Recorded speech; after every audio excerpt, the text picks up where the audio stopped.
Magandang araw mga kaibigan.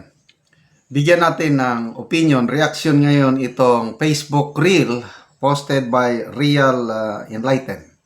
Interview ito ni Deo Macalba ng DZRH kay Senator Amy. Pinag-usapan ng command responsibility ng kanyang kapatid, Pangulong Marcos. At ito na first time kong makarinig yung pananaw ni former First Lady Imelda Marcos tungkol sa ginagawa ni Bongbong Marcos at Martin Romualdez.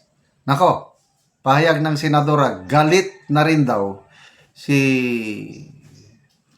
Madam Imelda Marcos sa pinaggagawa ni Bongbong at Martin. Yan. Parang hindi niya kaya talagang pagsabihan si Martin. Hindi ko lang maintindihan. Alam ko mabait siya, pero wag naman na papayag ng kabulastugan. Kung talagang pinsan mo at siya ang tinutumbok ng investigasyon, wala tayong magagawa. Tigisan to.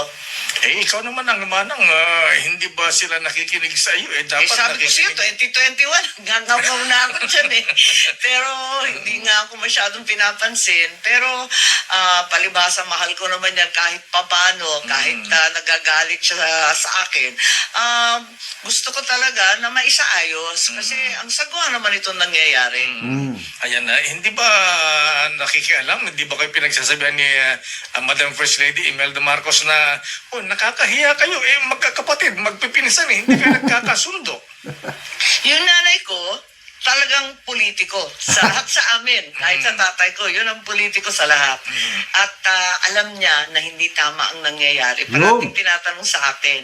Papagalitan muna ako, sasabihin, huwag mo naman awayin si Bongbong. Sabi ko, hindi ko niya away.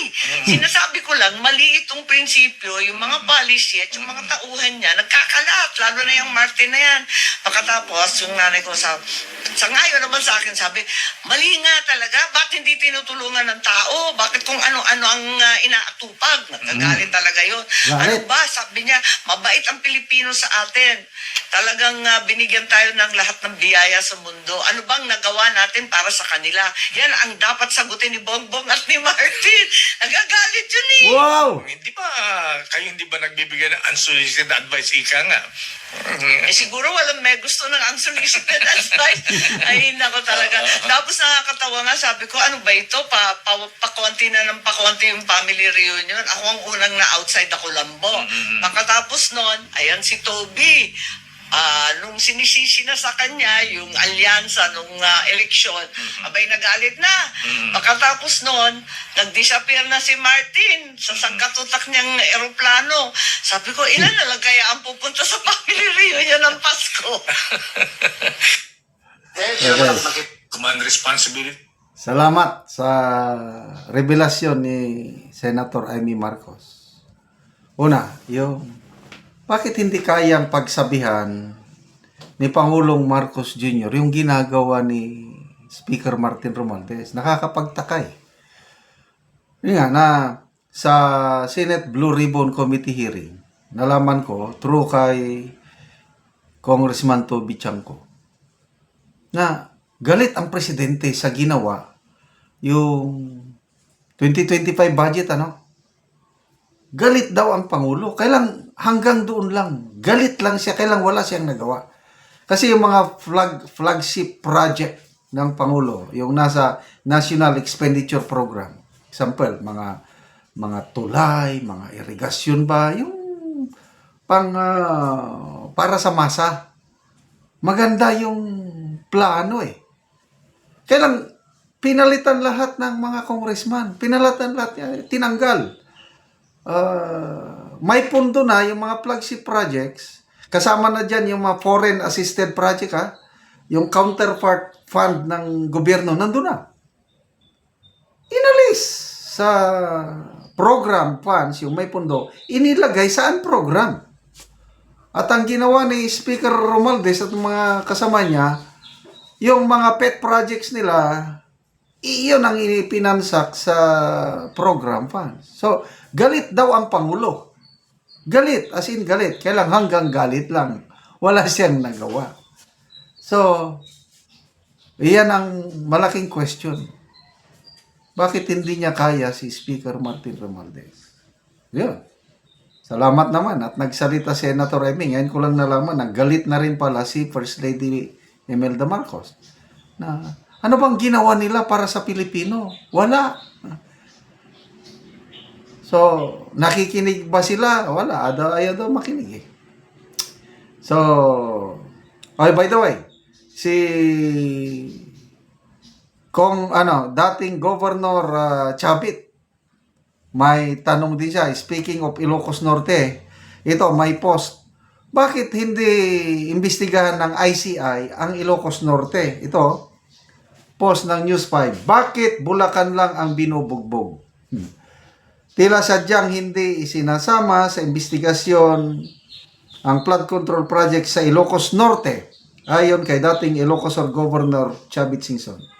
Git niya, hindi lang dapat nakatuon ang mga pagdinig sa mga anomalyang proyekto sa Bulacan. Huwag na kako kayong lumayo. Punta kayo sa Ilocos Norte. Marami na kasing nagsusumbong doon na mga project na ganun din substandard. May mga picture pa ako na pinadala. So, bakit hindi pa naririnig ang Ilocos Norte? Bakit yun muna? Dapat yun muna dahil taga roon ang presidente. Dagdag pa niya. Ang iniimbestiga ngayon, anywhere except Ilocos Norte. Kahit Ilocos Sur, hamon din ni Governor Chinchon, punta kayo dito. Ilocos Sur, imbestigahan nyo rin ang Ilocos Norte. Oh. Connecting the dots. Post ni Congressman Pulong Duterte. Sabi niya, may Ilocano congressman nagkukumahog na inaayos ang mga substandard project sa kanyang distrito dahil baka mabuking ka dyan, kawawa kayo. Oh.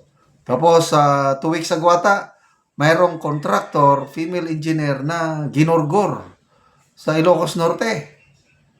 So, ano ba ang nangyari? O, bakit nila inalis si Mayor Magalong sa ICI? Sabi ni Mayor Magalong, may natumbok ako, nagpanik na sila, kaya tinanggal ako. So, ito, nakakadismaya. Sayang-sayang lang ang pundo ng pera ng taong bayan na ibinabayad sa gastusin ng ICI na wala. Secret hearing. Ayaw nilang iparinig sa atin ang kanilang mga pagdinig. Ano ba yan? Salamat mga kaibigan sa inyong pagsubaybay sa ating channel. Nakakatulong kayo ng malaki sa tribong Talandig ng Bukidnon dahil ang income natin sa channel na ito is pantulong sa tribo. Mimigay tayo ngayon ng livelihood assistance sa kanila. Nagpapatanim ng saging lakatan at Arabica coffee. Panoorin niyo ang video na ito. So nako karon diri sa area ni Bay Makabulig kay mag-abono mi sa iyang kape nga nag-isa na kabulan. So mag-abono sila og complete og urea. Ang ilang ibutang. Duha pa kabangag kay isa pa mang kabulan. So duha ka bangag kay isa pa mang kabulan. Ilang abonuhan ng kape.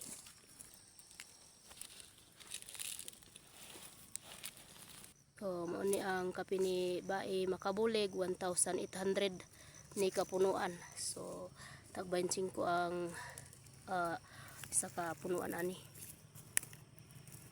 So, 29 ka pamilya ang nakatanom sa kape.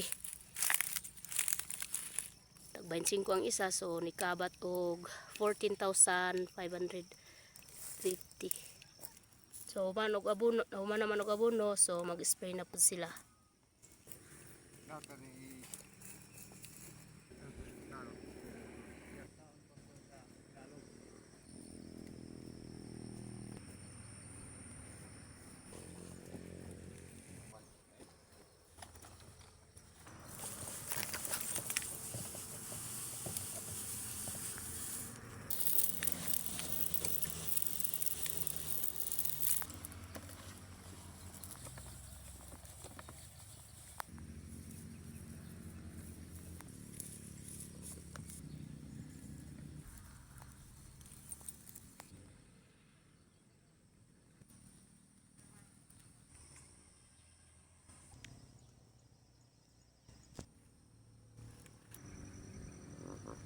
So salamat kay sa Ginoo o sa nag-sponsor ani nga kape nga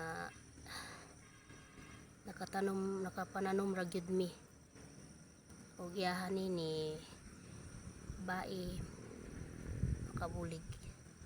Salamat.